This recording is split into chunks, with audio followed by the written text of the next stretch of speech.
مسلمان جمعہ پڑھے گی اور زندہ رہے گی. جب تک سال کے بعد عید ہوگی امت مسلمان عید کے لیے میدان میں آئے گی اور زندہ رہے گی. اور جب تک حج کا عبادت عظیم عبادت ہوتی رہے گی امت مسلمان مفید رہے گی، مٹ نہیں سکتی. اور اگر ہم نے ان شعار کو چھوڑ دیا، مال تو حج کرنے کے لیے نہیں جاتے، اور آپ اور ہم 8 دنوں کے بعد جمعے کے لیے جمعے کے ٹائم پہ نہیں آتے، تو پھر آپ کی غلطی ہے. ہم مٹیں گے لیکن امت نہیں مٹے گی. یاد رکھیں امت مسلمہ مٹنے والی نہیں ہے. بہرحال 4-5 چیزیں جو جلدی کر رہے ہیں. ایک تو یہ جمعے والی بات، اللہ کے رسول صلی اللہ علیہ وسلم پر جو کلام پاک نازل ہوا نا، اس میں اللہ نے فرمایا یا ایھا الذین آمنوا اذا نودی للصلاۃ من یوم الجمعۃ فاسعوا. اس کا مطلب ہے دوڑ لگا دو، دوڑ لگا دے. حالانکہ سرور کائنات نے فرمایا وضو کر کے آنے والا شخص جماعت کے ساتھ اگر ملنا چاہے تو وہ دوڑ نہ لگائے، آرام سے جلدی نہ کرے، آرام سے آئے. لیکن جمعہ کے لیے آپ نے فرمایا جلدی آؤ. اگلی بات، اللہ رب العزت کے نبی صلی اللہ علیہ وسلم نے فرمایا کہ اگر کوئی گھر میں مہمان آ جائے تو اس کے پاس بیٹھے ہوئے باتیں نہ بناتے رہو. ابراہیم علیہ السلام کی یہ سنت ہے اور اللہ کا فرمان ہے. مہمان کے گھر میں آنے کے بعد میزبان کی یہ ذمہ داری ہے کہ جلدی سے جلدی اس کے بہترین کھانے کا انتظام کرے. اللہ کے رسول صلی اللہ علیہ وسلم نے بخاری کے اندر روایت، سرور کائنات علیہ الصلوۃ والسلام کے پیارے صحابی حضرت ابو ہریرہ رضی اللہ تعالیٰ عنہ روایت کرتے ہیں، مسلم کی بخاری کے اندر فرمایا من کان یؤمن باللہ والیوم الآخر فلیکرم ضیفہ. تم میں سے جو اللہ پر اور اس کے رسول پر اور قیامت کے دن پر ایمان رکھتا ہے اس کے لیے ضروری ہے کہ وہ اپنے مہمان کی قدر کرے. اگلی روایت میں اللہ کے نبی صلی اللہ علیہ وسلم نے ارشاد فرمایا مہمان نوازی کیسے کی جائے. آپ نے ارشاد فرمایا کہ پہلے دن میزبان کے اوپر یہ فرض ہے کہ اپنی طاقت اور قوت کے مطابق اپنے مہمان کی زبردست قسم کی پرتکلف قسم کی ضیافت کرے. دوسرے دن آپ نے ارشاد فرمایا کہ میزبان اپنی طاقت اور قوت کے مطابق تکلف نہ کرے لیکن مہمانداری کا حق ادا کرے.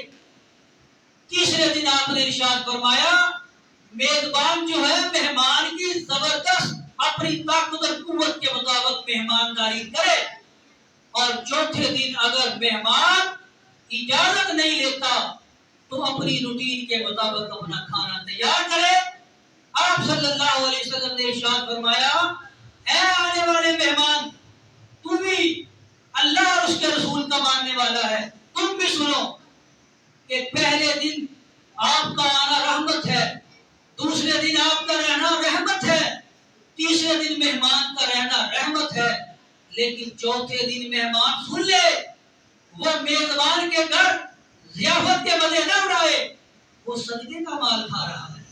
تیسرے دن کے بعد میزبان کے گھر سے جو مہمان کھانا کھائے گا وہ ضیافت کا کھانا نہیں ہوگا، وہ صدقہ اور خیرات کا کھانا ہوگا. لہذا مہمان کو بھی چاہیے کہ وہ 3 دن سے زیادہ نہ رکے. اور اللہ کے نبی صلی اللہ علیہ وسلم کے صحابی حضرت شریح کعبی رضی اللہ تعالیٰ عنہ کی روایت ہے، یہ مسلم کی روایت. آپ نے ارشاد فرمایا کہ مہمان جو ہے نا کہ اس کی کیا اہمیت ہے. فرمایا یہی حدیث ہے من کان یؤمن باللہ والیوم الآخر فلیکرم ضیفہ. جو اللہ پر اور قیامت کے دن پر ایمان رکھتا ہے اس کے لیے ضروری ہے اپنے مہمان کی دل سے قدر کرے. اور آگے روایت تبدیل ہو گئی. آپ نے پھر فرمایا کہ من کان منکم یؤمن باللہ والیوم الآخر، اور وہ کیا کرے جو اللہ پر اور اس کے یوم قیامت پر ایمان رکھتا ہے وہ پڑوسی کو تنگ نہ کرے. پھر آپ نے فرمایا من کان یؤمن باللہ والیوم الآخر، اور جو اللہ پر اور اس کے قیامت کے دن پر ایمان رکھتا ہے وہ اپنے پڑوسی کو تنگ نہ کرے. اور تیسری بات فرمایا کہ وہ منہ سے وہی بات نکالے جو صحیح ہو ورنہ وہ خاموش. اس حدیث کو آگے یہی ارشاد فرمانے کے بعد دو باتیں اور ہیں. ایک مہمان کی قدر کرے، پڑوسی کو تنگ نہ کرے، اور تیسری وہ بات منہ سے نکالے جو صحیح ہو ورنہ خاموش ہے. تیسری بات، مہمان کے آنے کے بعد فوری کھانے کا اہتمام کرے، جلدی کرے. حالانکہ جلدی کا کام شیطان کا کام ہے، اللہ کے رسول صلی اللہ علیہ وسلم کی حدیث ہے، لیکن آپ نے فرمایا جلدی کرے. جب مہمان آئے تو کھانے کا انتظام جلدی سے جلدی کرے. چوتھی بات آپ نے فرمایا، اے میری امت کے لوگوں، جلدی کریں کس چیز میں؟ جب تمہاری اولاد جوان ہو جائے تو اس کی شادی کرنے میں جلدی کریں. کیونکہ جو لوگ جن کی اولاد جوان ہو اور وہ کسی دوسرے بہانے کو ڈھونڈ کے ان کے نکاح نہ کرے اور شادی کا انتظام نہ کرے، تو آپ صلی اللہ علیہ وسلم کا ارشاد پاک ہے کہ اس کے ذریعے جو گناہ سرزد ہوگا اس کے اندر اس کے والدین بھی ذمہ دار. لہذا اللہ کے رسول صلی اللہ علیہ وسلم نے فرمایا جب اولاد جوان ہو جائے تو ان کی شادی کرنے میں جلدی کی. اگلی اللہ کے رسول نے فرمایا تمہارے ذمہ جو فرض ادا کیا گیا ہے وہ ادا کرنے میں جلدی کرو. اور سب سے بڑا فرض ہے کیا؟ سب سے بڑا فرض کیا ہے؟ سب سے بڑا فرض یہ ہے کہ جب نماز کا وقت ہو جائے تو فرض نماز کو ادا کیا جائے. نبی رحمت میرے اور آپ کے مرشد کامل جناب محمد الرسول اللہ سب کے صلی اللہ علیہ وسلم آپ نے ارشاد فرمایا اذان ہونے کے بعد یا نماز کا وقت ہونے کے بعد جلدی کریں، فرض نماز کو ادا کریں. آپ نے ارشاد فرمایا اگر کوئی گناہ ہو جائے کوشش کریں گناہ سے بچو، لیکن انسان کا نام ہی نسیان سے نکلا ہے، غلطیاں کرنے والا. فرمایا اگر گناہ ہو جائے تو جلدی کرو، وسارعوا الی مغفرۃ من ربکم، اپنے رب کی مغفرت کی طرف بھاگو، دوڑ لگاؤ، اپنے گناہ کی جلدی سے جلدی توبہ کرو. موت کے جھٹکے کے وقت توبہ کا دروازہ بند کر دیا جائے گا. موت کا جھٹکا ہر انسان کو معلوم ہو جاتا ہے کہ آج میری زندگی کا آخری دن ہے. اللہ رب العزت نے ارشاد فرمایا اس وقت انسان کی توبہ کا دروازہ بند کر دیا جاتا ہے. لہذا زندگی کے اندر جلدی کرے، گناہوں کی توبہ کرے. پھر آگے اللہ کے رسول نے ارشاد فرمایا کہ نیکی کرنے میں بھی جلدی کرے. کوئی نیکی کا کام ہے، خیرات کا کام ہے، صدقے کا کام ہے، یا کوئی اور نیکی ہے، کسی غریب کی مدد کرنے کا کام ہے، کل کر دوں گا، پرسوں کر دوں گا، آج میرے پاس پیسے نہیں ہیں یا آج میرے پاس ٹائم نہیں ہے. فرمایا نیکی کریں جلدی. چھوٹی نیکی کو چھوٹی نہ جانو اور بڑی نیکی کو بھاری نہ جانو. نیکی کرتے جائیں، آپ حیران رہ جائیں گے اسلام نے چھوڑا کس کو ہے. ترمذی کے اندر روایت نبی کائنات علیہ الصلوۃ والسلام نے فرمایا جوتی کا اگر تلوا الٹا پڑا ہو آسمان کی طرف، اس کو جو شخص سیدھا کرتا ہے اس کو بھی 10 نیکیاں عطا ہے. راستے سے کانٹے کو اٹھا دینا، مسجد کے اندر سے ایک تنکے کو اٹھا دینا، اس کی بھی اللہ تعالیٰ اجر عطا فرماتا ہے. ان اللہ لا یضیع اجر المحسنین، اللہ احسان کرنے والے کی نیکیوں کو ضائع نہیں کرتا. آگے اللہ نے فرمایا ایک اور کام میں بھی جلدی کرو. وہ کیا ہے؟ لڑائی ہو گئی ہے، مسلمانوں کے گروہوں کے درمیان جھگڑا ہو گیا، مومن کے درمیان تنازع مٹ گیا، تنازع پیدا ہو گیا. تو فرمایا اللہ کی طرف آؤ جلدی سے جلدی. سرور کائنات علیہ الصلوۃ والسلام کی بخاری کی روایت، آپ نے فرمایا کہ مسلمان کے لیے یہ جائز نہیں ہے کہ دوسرے مسلمان مومن کے ساتھ 3 دن سے زیادہ ناراضگی رکھے، اور اگر وہ نہیں بولتا تو اپنے دل کو صاف کر دو. وہ جانے یا اللہ کا اس کا معاملہ جانے، اپنے دل کو آپ صاف کر دے یا صلح کے لیے اس کے گھر چلے جائیں.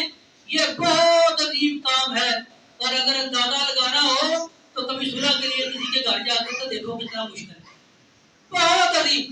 اللہ کے رسول صلی اللہ علیہ وسلم نے فرمایا میں گارنٹی دیتا ہوں، ضمانت دیتا ہوں، جنت کے بالکل درمیان میں اس کا محل ہوگا جو مسلمان حق پر ہوتے ہوئے بھی جھگڑے کو چھوڑ دے اور صلح صفائی کی طرف چلے جائیں. بہرحال سرور کائنات علیہ الصلوۃ والسلام کی ایک اور حدیث، آپ نے فرمایا غلطی کو مان لینے میں بھی جلدی کرو. اگر آپ کی کوئی غلطی ہے اس کے اوپر اڑے نہ رہو. غلطی پر اڑے رہنا، گناہ کے اوپر اڑے رہنا اور اپنی انا اور تکبر اور حسد کی وجہ سے لوگوں کی بات نہ ماننا. سرور کائنات کی حدیث کو دکھا دے تو تکبر کرنا یہ بہت بڑا گناہ ہے. آپ نے فرمایا کہ تکبر کیا چیز ہے؟ صحابہ نے عرض کی اللہ کے رسول کیا چیز ہے؟ اللہ جانے یا اس کا رسول جانے. تو آپ نے فرمایا تکبر اسے کہتے ہیں کہ کسی کو اللہ اور اس کے رسول کا فرمان دکھایا جائے اور وہ اس کو ماننے سے انکار کرے. یہ تکبر. تو غلطی کا اعتراف کرنے میں جلدی کرے. اور آخری بات یہ ہے کہ اللہ کے رسول نے فرمایا ہدایت کی طرف جلدی چلو. ہدایت کی طرف نبی رحمت علیہ الصلوۃ والسلام نے ارشاد فرمایا ہدایت کی طرف چلے، صحیح راستے کی طرف تلاش کرے اور کوشش کرے. اللہ نے فرمایا والذین جاہدوا فینا لنہدینہم سبلنا. وہ لوگ جو میرے راستوں میں تحقیق کرنے میں، سوچنے میں، سمجھنے میں اور اللہ کے دین کو فہم حاصل کرنے کے لیے آگے چلتے ہیں، اللہ کہتے ہیں میں ان کے لیے دروازے کھول دیتا ہوں.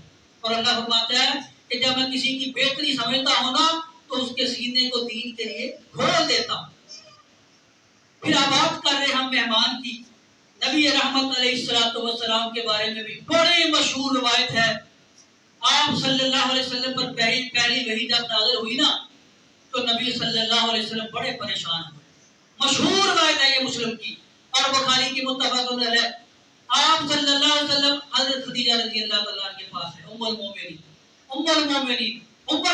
حضرت خدیجہ رضی اللہ تعالیٰ ہمارے پیارے نبی صلی اللہ علیہ وسلم کی پہلی زوجہ محترمہ اور ملکۃ العرب، عرب کی امیر ترین عورتوں میں سے عورت. لوگ کہتے ہیں سرور کائنات علیہ الصلوۃ والسلام کے بارے میں مستشرق غیر مسلم تحقیق کر رہے ہیں. کہتے ہیں محمد صلی اللہ علیہ وسلم نے بڑے نکاح کیے ہیں. وہ تو لگتا ہے نعوذ باللہ عورتوں کے رسیا تھے. ان بے عقلوں کو یہ سمجھ نہیں آتی کہ عورتوں کا جو رسیا ہو عمر ان کی 25 سال ہو اور وہ شادی کرے 40 سال کی عورت کے ساتھ جس کے پہلے 2 شادیاں ہو چکی ہوں اور جس کے پہلے بچے بھی ہوں، اور وہ 25 سال کا نوجوان کہ جس سے خوبصورت عرب کی سرزمین پہ کوئی اور نوجوان نظر نہ آتا، اور وہ 25 سال کا نوجوان جس کی طرف کوئی انگلی نہ کر سکے، وہ 25 سال کا نوجوان جس کے کردار اور اخلاق کا یہ کہنا ہو کہ لوگ آپ کو صادق اور امین کہیں، اور وہ 25 سال کا نوجوان جس کی شرم و حیا کے بارے میں لوگ کہیں کہ نوجوان لڑکیوں سے بھی زیادہ شرم و حیا والے، اور وہ 25 سال کا نوجوان میرے اور آپ کے مرشد جناب محمد رسول اللہ صلی اللہ علیہ وسلم کو جس کے بارے میں عرب کا کوئی شخص کہہ نہیں سکتا کہ ہم نے سرور کائنات کو کسی چوک میں، کسی چوراہے میں، کسی گلی میں، کسی راستے کے کنارے پر کھڑے ہوئے دیکھا ہو. کوئی شخص عرب کا نہیں کہہ سکتا کہ یہ شخص جب بچہ تھا تو کبوتر اڑاتا تھا، مرغے لڑاتا تھا، گلیوں میں مٹی اڑاتا تھا، بلیوں کو پتھر مارتا تھا. کوئی شخص نہیں کہہ سکتا. جو کہے گا عظمت اور شان والی بات ہے. وہ شخص 25 سال کا ہو اور وہ شادی کرے 40 سال کی عورت کے ساتھ اور وہ بیوہ ہو جس کی 2 شادیاں پہلے ہو چکی ہوں، جس کے 4 بچے پہلے ہوں اور نوجوان ہوں. اور پھر اگلی بات یہ کہ سرور کائنات نے شادی نہیں کی. روایات میں آتا ہے حضرت خدیجہ نے اپنی غلام نفیسہ کو بھیجا پیغام پہ. تو یہ پیغام بھی حضرت خدیجہ کی طرف سے آیا. وہ اللہ کے رسول صلی اللہ علیہ وسلم، آپ صلی اللہ علیہ وسلم حاضر ہوئے اور کہا مجھے بڑی گھبراہٹ ہو رہی ہے، مجھے لگتا ہے کہ میری جان نکل جائے گی. تو حضرت خدیجہ نے جو ارشاد فرمایا نا وہ یہ تھا، آپ نے ارشاد فرمایا اللہ کے پیارے رسول صلی اللہ علیہ وسلم آپ کبھی ضائع نہیں ہو سکتے، اللہ آپ کو کبھی رسوا نہیں کرے گا کیونکہ تم 5 کام کرتے. وہ کیا فرمایا؟ آپ صلہ رحمی کرتے ہو، کمزوروں کا بوجھ اٹھاتے ہو، محتاجوں کے لیے کماتے ہو اور مہمانوں کی مہمان نوازی کرتے ہو. اس لیے اللہ تمہیں کبھی ضائع نہیں کرے گا. بہت لمبا موضوع ہے، پھر انشاءاللہ تعالی اگر موقع ملا تو ساری بات بتائیں گے کہ مہمان کے بھی آداب ہیں اور میزبان کو بھی چاہیے کہ وہ آداب کے اندر رہے. مہمان نوازی کے بھی آداب ہیں, میزبانی کے بھی آداب ہیں, گھر میں بیٹھنے کے بھی آداب ہیں, گفتگو کے بھی آداب ہیں. انشاءاللہ موقع ملا تو یہ ضرور باتیں بتائیں گے. ہمارے نوجوانوں کو, بچوں کو اس کی بڑی ضرورت ہے. بزرگ حضرات تو پہلے جانتے ہیں, ہم ان سے سیکھتے ہیں. اللہ ہمیں اور سیکھنے کی توفیق عطا فرمائے. سبحان ربک رب العزت عما یصفون وسلام علی المرسلین والحمد للہ رب العالمین.